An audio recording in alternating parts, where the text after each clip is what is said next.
After my crash, parents took my sister to New Zealand. They said, "Don't call us while we're happy here," so I didn't. 3 days later, they flooded my inbox. The first thing I noticed was the ceiling, white, speckled, and unfamiliar. A faint beeping pulsed near my head. My mouth was dry, my throat raw.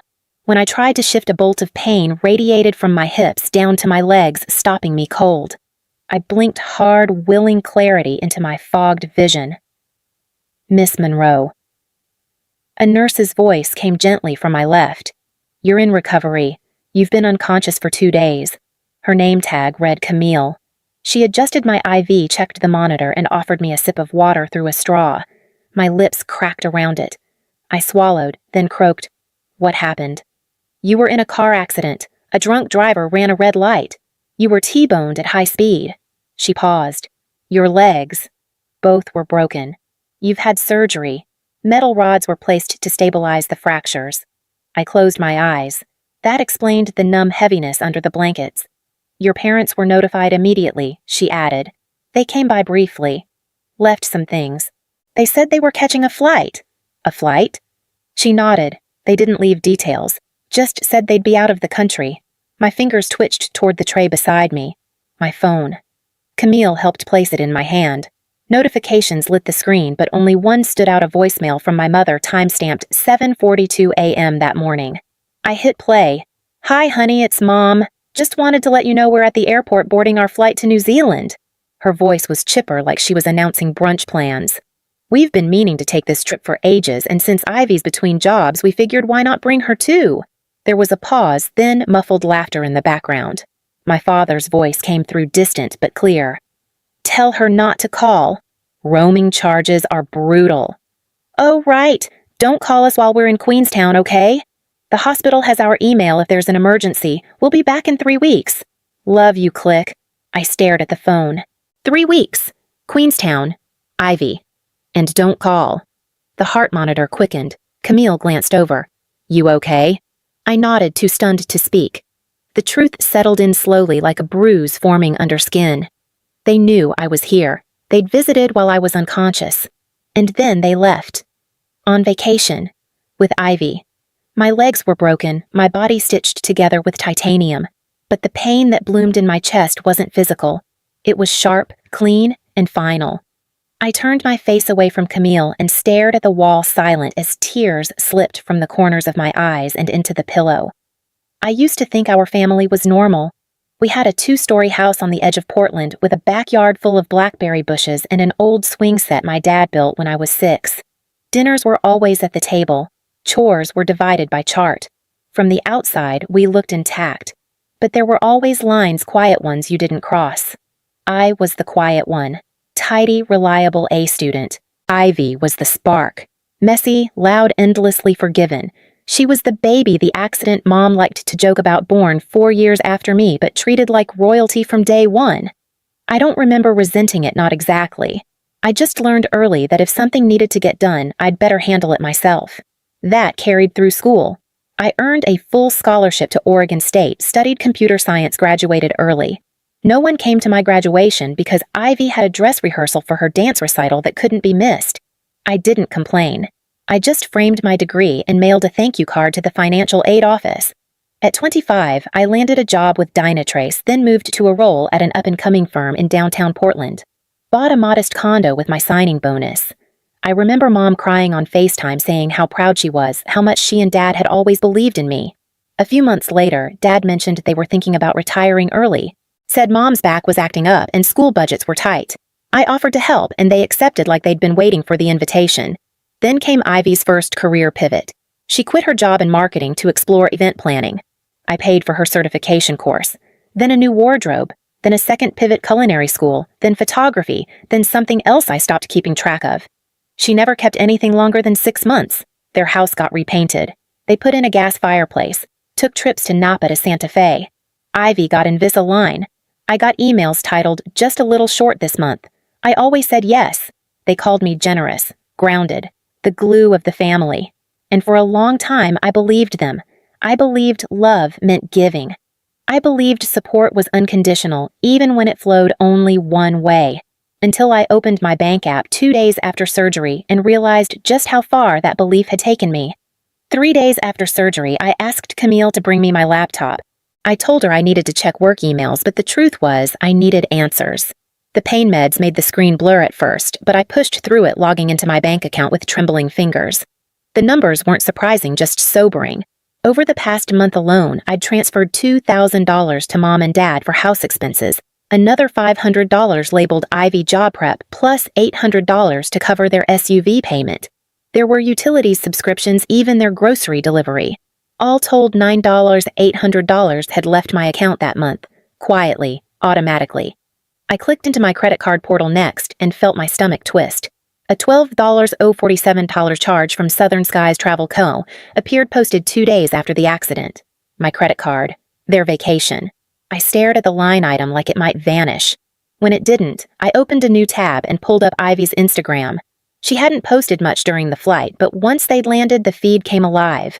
A photo of her in a plush robe holding a flute of something sparkling on a balcony overlooking a lake, Lake Wakatipu if I remembered my geography right.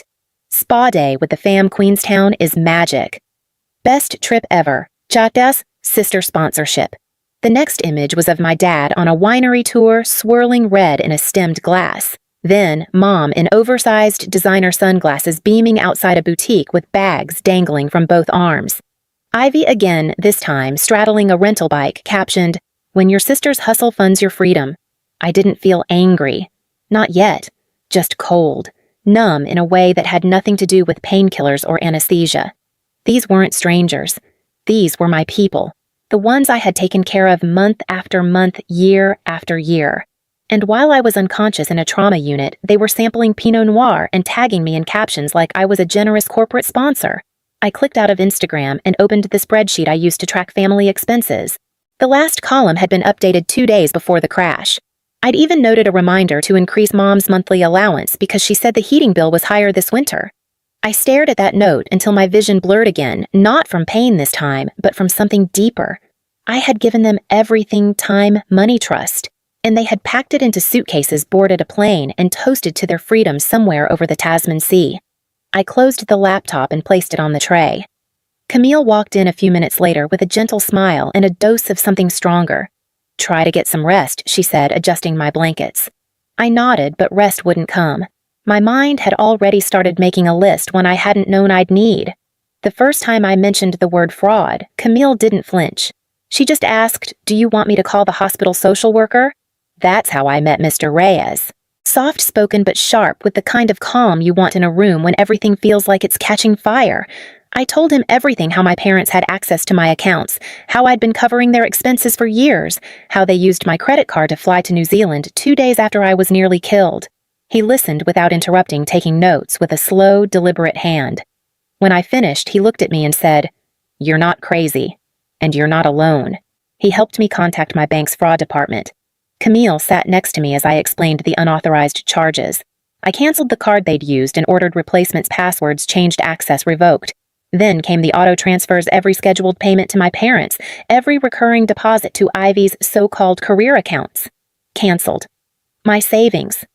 What little remained after years of quiet giving was moved into a new account at a different bank, entirely one they'd never know existed.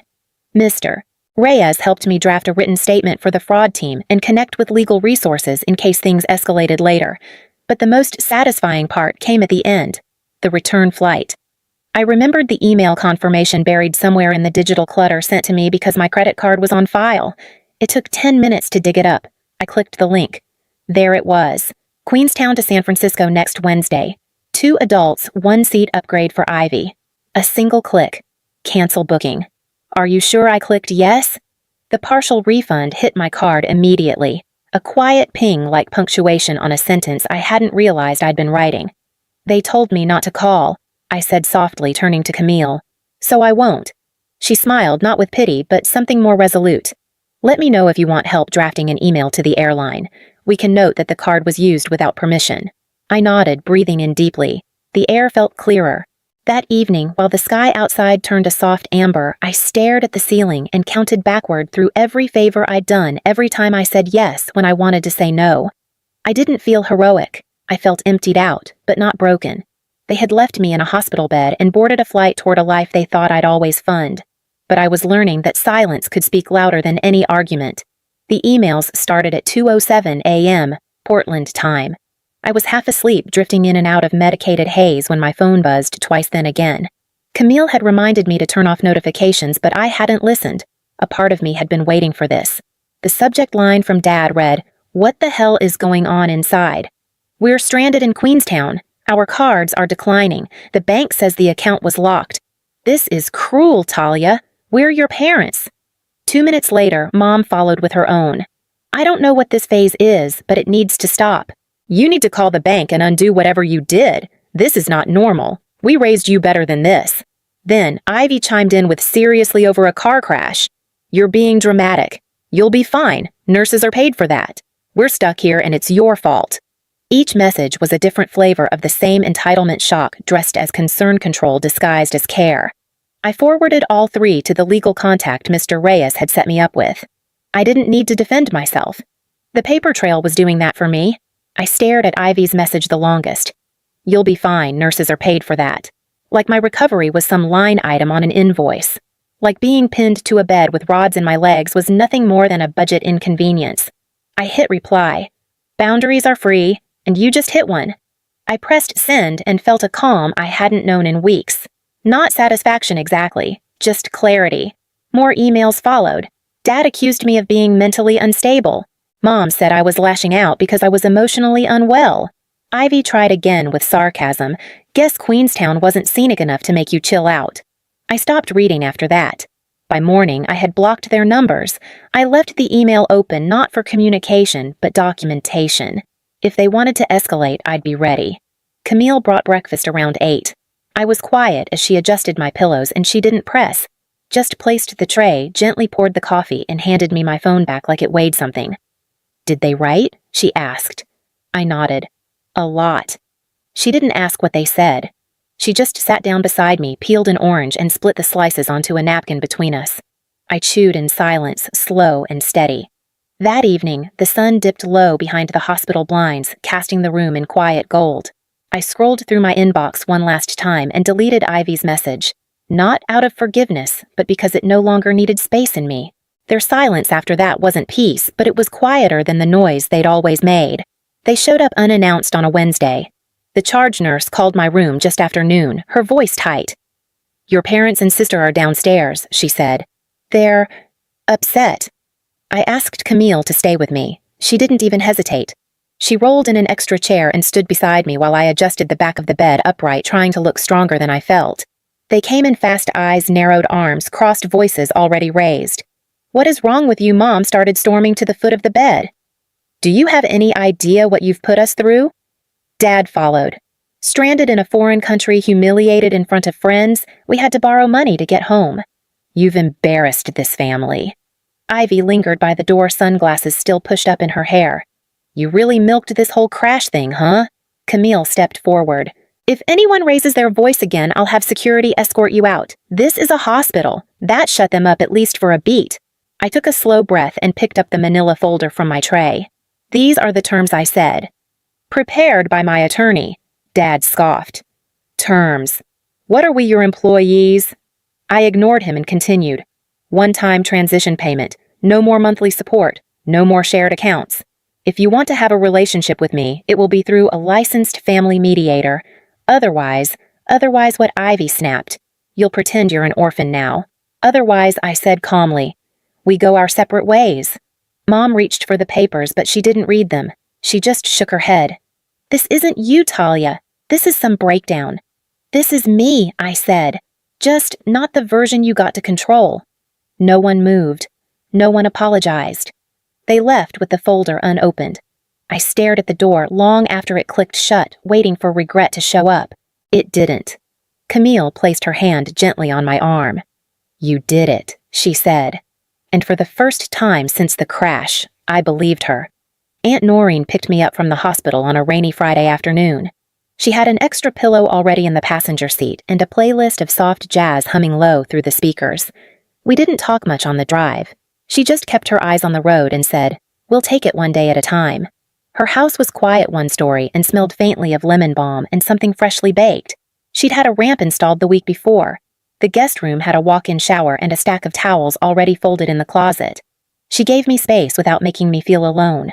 It was over dinner one night a week later that she finally told me what I think she'd been holding in since the accident. "They did the same thing to your grandfather, you know," she said, pouring herself a cup of tea. "Drained his pension while he was in hospice. Used the money to book back-to-back cruises. Said he would have wanted them to enjoy what time they had left." I didn't respond.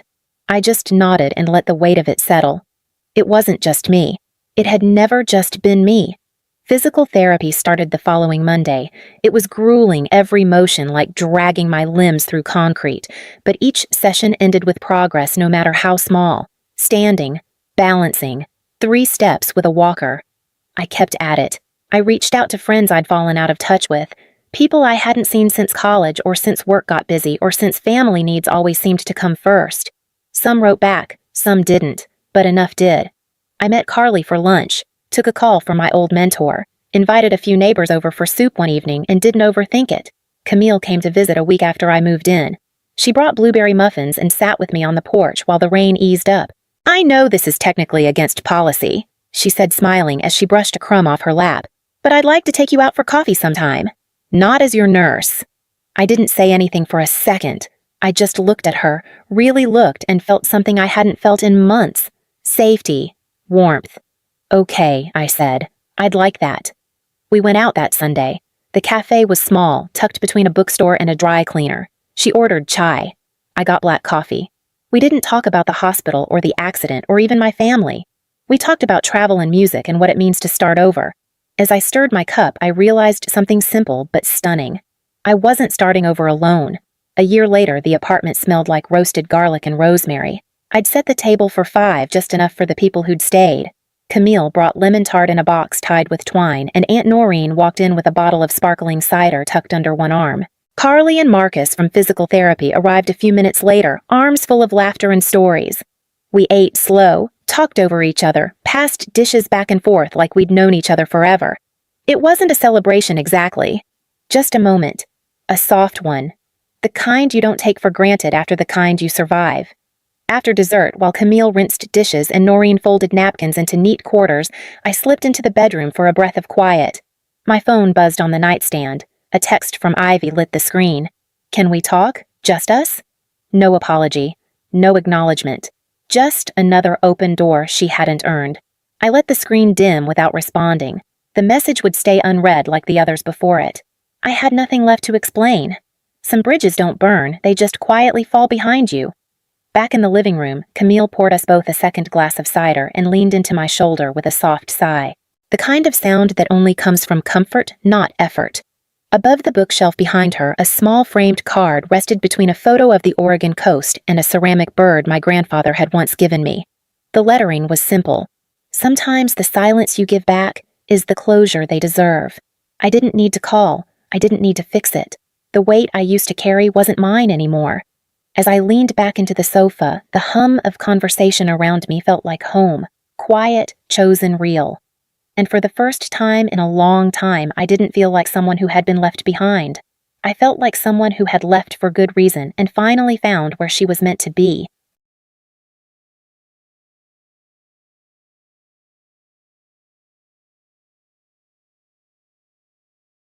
Asterisk after listening to today's story, perhaps it has raised some new questions in your mind, or maybe it has brought back some old memories. Every day on Reddit, new experiences and moments create fresh stories, and they connect all of us. Everyone has their own unique journey in life, and we all try to understand the world in our own way. These kinds of moments remind us that we are all human, sometimes happy, sometimes sad, and always learning something new. If you enjoyed this story, feel free to share it with your friends. Your thoughts and feedback are always valuable to us, as they motivate us to create even better content. Every story has its own unique angle, and our goal is to understand everyone's perspective and make our content diverse and relatable. Stories like these help us realize that life's journey is different for everyone, and by hearing other stories, we learn something new. You can also share your own stories with us. Your experiences are valuable to us as well, and if you enjoyed this video, please leave your feedback. We aim to create content that brightens your mind and gives you new ideas every time. If you've already seen this video before, your feedback is still important. With every piece of feedback, we can improve our content and bring a new perspective to our viewers. Today, what we saw was just a small part of the many stories shared on Reddit and across the world. It's a reminder of how we all try to understand life by sharing our experiences with each other. This video was only an example of how we try to connect with others through storytelling, learning about different sides of life. We hope to continue sharing such stories that help us all learn and grow together.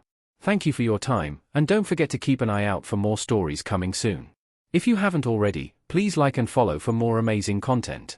Your support keeps us going, and we will strive to bring you more thought-provoking and heartwarming stories. Until next time, take care and stay curious. **